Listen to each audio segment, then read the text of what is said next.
15 years ago, Prince Oscar was cursed by a witch. Since then, he's been doing all he can to break the curse, and now he's on his way to the Azure Tower, home of the Witch of the Azure Moon. He plans to ask her to lift the curse. If that fails, he'll find the one responsible, the Witch of Silence. But for now, he steps into the Azure Tower. He has to overcome a number of challenges to get to the top and have a wish granted by the witch. The first test is to solve an impossible math problem while being surrounded by snakes. Fortunately, the snakes are not venomous. Plus, the problem isn't impossible anymore. They solved it about 10 years ago. So, just like that, he passes the first test. Meanwhile, the witch gets word that they have their first challengers in a while. She says they might be making steady progress now, but most don't get past the first guardian beast. And then we cut to Oscar easily defeating this first guardian beast. He even says it was a good warm-up. They're halfway up the tower now. This is when Oscar reveals that the last person to make it to the top was his great-grandfather, about 70 years ago. Back then, a group of 10 men started the climb, but only the king reached the top. Oscar finds this surprising because so far, the climb has been pretty easy. Next, he steps into the room of the final bosses, who are two gargoyles that come to life and attack him. But once again, he beats them with ease. However, when he does, the floor crumbles and his friend falls down the tower. But now is no time to mourn. So he enters the witch's room, which is a disaster. You can tell she hasn't had anyone over in 70 years. Anyways, the witch has prepared tea for the occasion. She introduces herself as Tinashe and tells him that his friend is sleeping down at the bottom, uninjured. Then he introduces himself. Upon hearing his last name, Tinashe recognizes him as a descendant of the last man who climbed the tower. She says they kinda look alike, but the king had a gentler face and was less manly than Oscar. Oscar then asks about the fate of the challengers who never make it back. She says she makes sure no one dies. The instant a fatal blow is about to land, you get sent to the ground floor. Then your memories are slightly tweaked and you're transported to random parts of the mainland.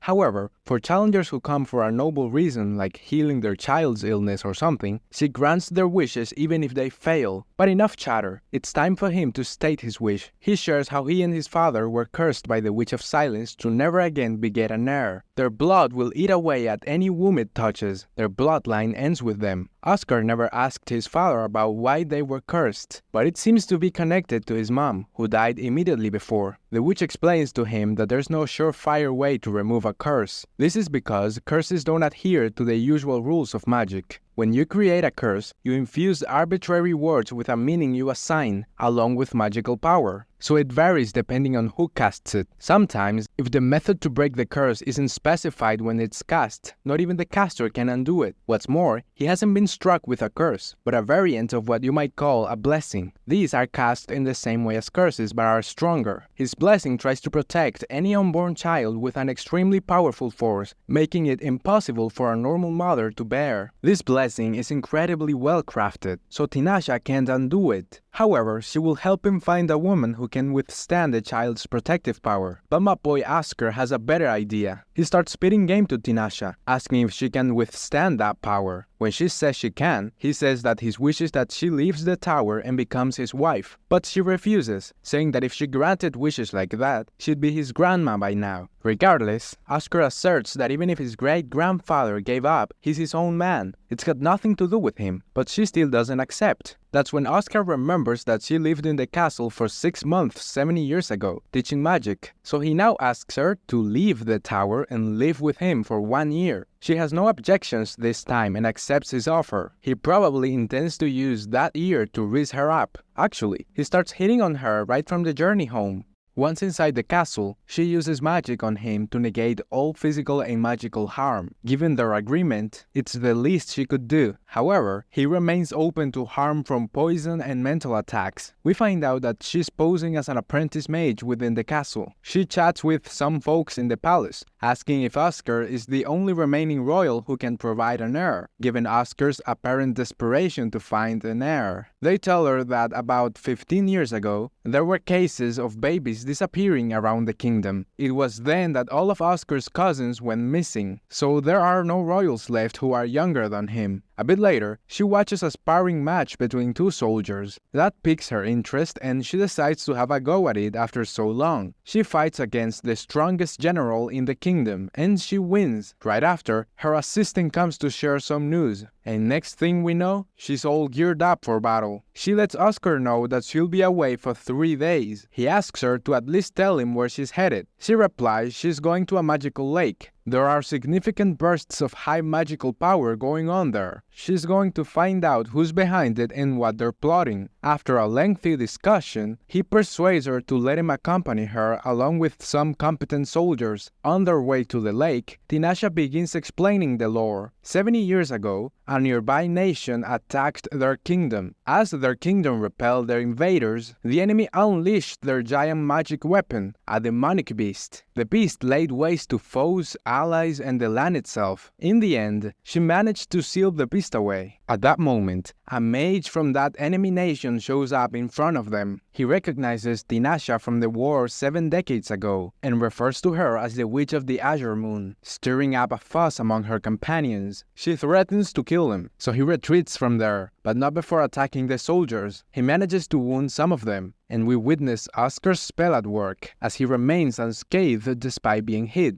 After the commotion, Tinasha apologizes to everyone for keeping the fact she was a witch a secret. She didn't want to startle anyone. Oscar decides they're going to retreat for now to gather forces and arm themselves, but Tinasha says she's going after that mage because now that they're onto them, they'll try to undo the seal as quickly as possible. Oscar wants to go with her at all costs, but she assures him that as his protector, she will always come back to him, regardless of her actions or whereabouts, and she won't die before him. So she mounts her dragon. He tells her that they should get married when she comes back, but she tells him that's not happening and that he shouldn't jinx himself like that. Next, she arrives at the mage's lair and kills them all before they can unseal the beast. Then, she releases the beast herself. She's set on slaying it this time. The battle is intense as the beast can heal really fast. While she's charging up her ultimate attack, the fucking wolf bites off her abdomen. Despite this, she manages to kill it, and then her dragon takes her back to the castle. Her wound looks really bad,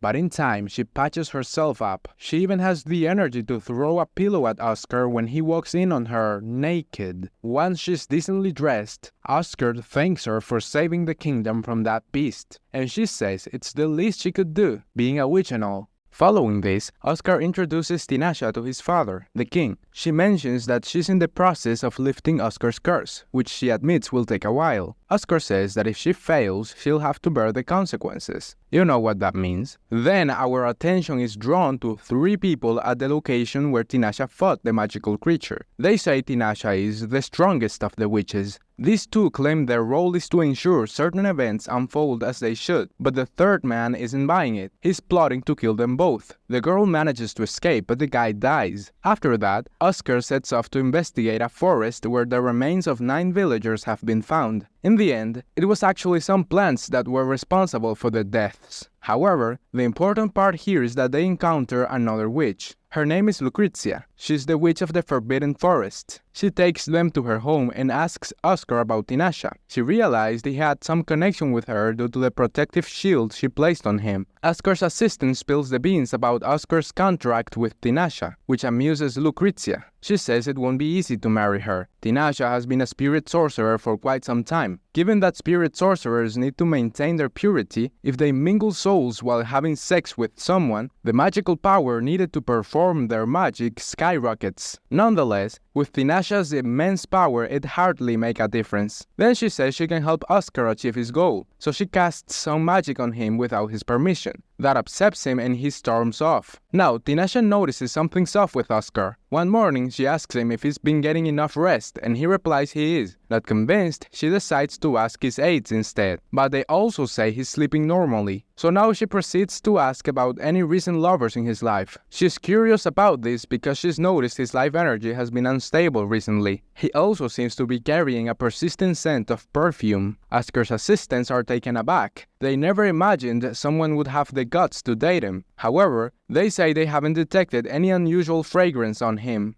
Upon hearing that, she gets really mad for some reason and storms into Oscar's office. She asks why he didn't tell her he met Lucrezia. She reminds him that he's still susceptible to mental attacks. She explains the spell he's under disguises itself as a lover in his dreams and gradually steals his life force through sexual intercourse. Then the victim ends up dying in about a week. He should be having erotic dreams every night, but they likely get erased from his memory upon waking up. She says they'll lift the curse that night, so when he goes to sleep, she's with him to help him break the curse. As expected, his erotic dreams feature Tinasha, and now he has to choke her in his sleep. Yeah, he kills her. Naturally, this feels like a nightmare to him, causing him to wake up in a state of panic. But Tinasha is there to comfort him. She understands his distress over having to take her life, so she reassures him that wasn't really her and that, given he possesses the sword capable of nullifying all magic, he might have to kill her in real life someday. After that, she goes to Lucrezia's house. She asks her about her reasons for cursing Oscar, and Lucrezia tells her to think of it as a little greeting. She also says that if Tinasha doesn't want Oscar, she'll take him. Tinasha initially gives her the green light, but then takes it back, because it'd be bad to introduce a witch's blood. Lucrezia catches on that she's talking about the whole thing with the Witch of Silence. As an apology, she hands Tinasha two sus containers. The red one clearly contains his blood, and the white one holds his, well, let's just say, genetic material. Yeah, I don't want to know how she got it. She says those two things would be the most affected by his curse. In any case, Tinasha uses some magic to stash the containers in a safe place, and then she goes back to the castle, more specifically, to Oscar's room. There, he pulls her towards him and sits her on his lap. They then share a hug, apologizing to each other, and she says she doesn't like him.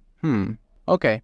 The next episode kicks off with a friendly bout between Oscar and Tinasha. Tinasha has requested Oscar to fight with his OP sword. She's also allowed to use her magical abilities, so it's a serious match. The fight is fierce, yet Tinasha maintains a smile throughout. Ultimately, the duel ends when her swords become useless. Following this, an envoy from a nearby country shows up. He's looking for Tinasha. Oscar is puzzled about how they knew Tinasha was there. In the meantime, Tinasha meets one of the maids of the palace. Tinasha tells her that she can tell why she's really at the palace just by looking at her, but also tells her not to worry about it. A bit later, while Tinasha is chatting with Lucrezia, we learn that Tinasha showed Oscar her fighting style in their match because she thought it'd be good to have someone who could take her down if needed. After that, Oscar calls her over to meet the guy from the next country over. He pretty much asks her to come to their country to teach them some advanced magic, but she tells him she's not taking orders from someone who hasn't even climbed their tower, and then she leaves. From that point forward, Tinasha spars with Oscar daily to train him.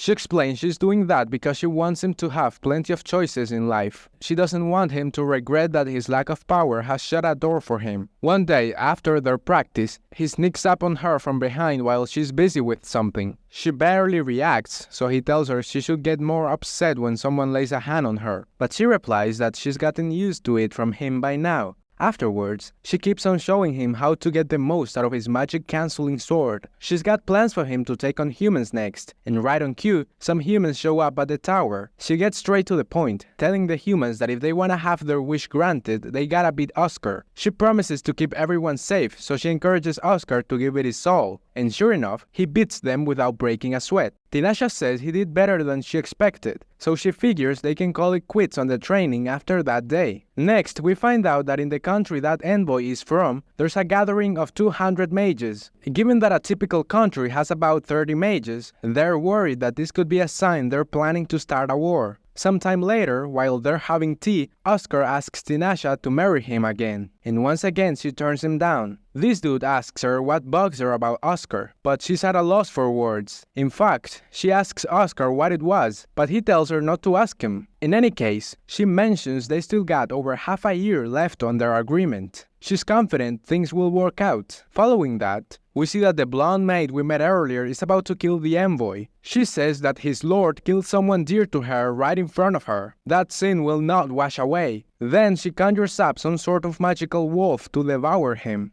A while later, Tinasha has what she calls a bad dream involving the silver-haired guy we saw before. It seems she knows him. The next morning, Oscar is summoned by his father, the king. He tells him that, with Tinasha's help, they have found a woman who can withstand the curse and bear his child, the Blonde Maid. Despite this, Tinasha keeps trying to break his curse, even though it is extremely complex. Oscar, for his part, hasn't given up on her and keeps making advances. Sometime later, the general we saw before has a chat with Tinasha about the Blonde Maid. He says that he investigated her past, but it didn't reveal anything. He wonders if it's okay to consider her a potential princess. Tinasha admits she's also been thinking that there's something off with the maid. Just then, the maid walks by, so they pretend to be kissing or hugging, I don't know. The idea is that if the maid has her sights set on Oscar, she won't do anything, but if she's targeting Tinasha, she'll take action against the general. Too bad Oscar also saw them, because he really brings out his Chernobyl-level toxic side. First, he places a bracelet on Tinasha that nullifies magic. Then he tells her he planned to wait patiently, but he didn't bring her to the castle to hand her over to another man. Since she doesn't understand, he'll teach her until she feels it in her bones. What? Of course Tinasha ain't having none of that. She fights back. In the end, Oscar says he just wanted to scare her a bit, but he did give the general a good beating. Honestly, that part I can accept. The fuck you doing with the future queen?